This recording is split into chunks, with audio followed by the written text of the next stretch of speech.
Hindi pa tayo nakakalayo pero sa paggawa na kagad ng bagsak ng motor natin ng big bike. Pero expected natin to para bago tayo bumiyahe ng malayo, alam natin na sigurado na ang motor natin. Tulad ng gulong na to, napapalitan din natin soon. Ngayong araw magkakaroon tayo ng meeting sa Manila. Kaya babiyahe tayo at ang gagamitin natin ay yung motor natin na pwedeng itakbo sa expressway.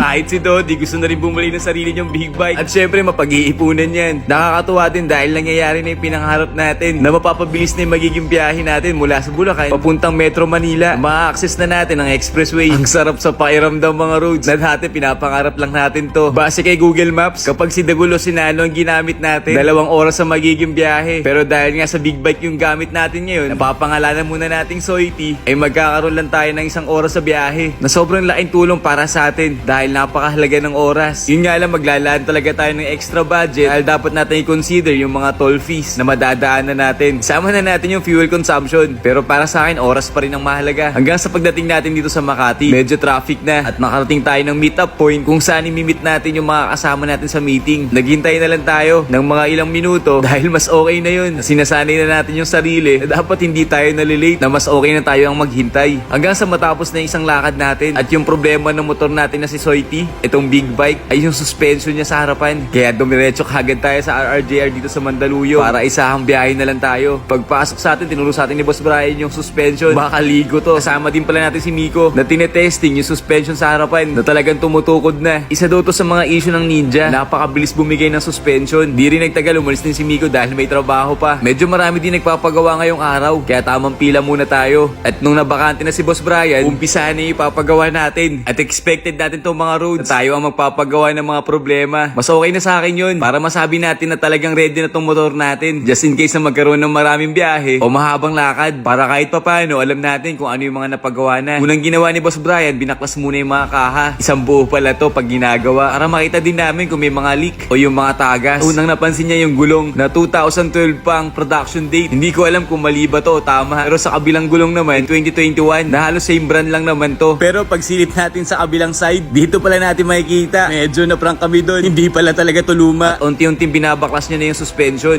Nung matanggal na yung dalawa, dito sinubukan namin laruin na sobrang lakas talaga ng tagas. Na halos wala nang langis na lumalabas. Siguro dahil tumulo na nga. Pero malalaman natin ito mamaya. At nung mabaklas na, eto na yung kulay ng langis na meron ng halong tubig. Kung mapapansin natin na sobrang nandum ito at hindi na rin ganun kadami. Na ang dapat ay laman ay 500 plus ml. Pero kung makikita natin, hindi na ganun kadami to. Sa rin to sa iniiwasan natin, yung masira to, umagasgasan dahil napakamahal nito kung madadali. Naaabot daw ng halos 10,000 ang isa. Parang ilang beses na rin to nabuksan. Gaya nito na lost thread na. Kaya gagamitan na ng special tool o yung flower tool para maikot pa rin at mailabas yung mga langis. At pumabor naman sa atin na hindi na tayo pinahirapan. Ito dapat yung kulay na medyo clear pa. Yun nga lang, hindi na ganun din kadami. Buti na lang talaga naisipan natin ipagawa to dito sa RRJR at mababawasan yung problema natin kahit papano. Dito mapapansin din natin yung mga kalawang na senyales na napakatagal na rin to na na-expose sa tubig, kaya nagkakaganito. At habang nililinisan yung mga suspension, dumating naman yung mga kabataan na mga ka-roads din. At available tong sticker dito sa RRJR. Kung nagpagawa kayo, hihilang kayo sa kanila dahil nag-iwan tayo. Original din yung ipapalit nating oil seal para siguradong talagang pangmatagalan. Tapos biglang dumating si Ninong Ilotsky na naka-Rebel 500. Sama na natin yung kapoting poncho, pero basang-basa pa rin sa ulan. At sasamaan tayo dito sa RRJR. Napaka-solid. At nung malinisan na, dito na magkakaroon ng tono dahil titimplahan ni Boss Brian kung ano ba yung swak para sa motor nating Ninja na babagay sa road condition na madalas natin dinadaanan. At gagamit pa rin tayo ng gear oil dito. Pero kung mapapansin natin, mayroong pagkakaiba dahil sa paghahaluin niya to. Parang pagtotono yung gagawin natin dito. 2 gear oil ang ginamit. Merong malapot at merong malabnaw. Dito susubukan muna naming lagyan ng 500 ml para sa isang shock para malaman kung maganda ang play. Ito yung pinaka-standard na dami. At yung laro na suspension, para sa atin okay na rin. At yung isa naman nilagyan ng 400 para makita natin yung pagkakaiba. Pero mas nagustuhan natin tong 400. Ang bilis ng balik ng rebound. Ito magtolo dito sa RRJR. Kaya yung 500 na nalagyan natin, binawasan ng 100 ml para pareho na yung laro. At nung okay na lahat, nabawasan na yung major problem. Papalit din tayo ng busina para mas malakas. Meron silang piya, pero mas gusto natin tong isa. Etong Denso. Halos lahat ng parts meron naman na sila dito. Kaya hindi ka na mamamroblema. At nung maibalik na lahat ni Boss Brian, testing ng konti para makita natin yung play. Para sa akin, okay na. Pwede na tong laro. Yung mga tagas, di na natin iisipin. Mas okay na rin tayo sa busina na meron ngayon.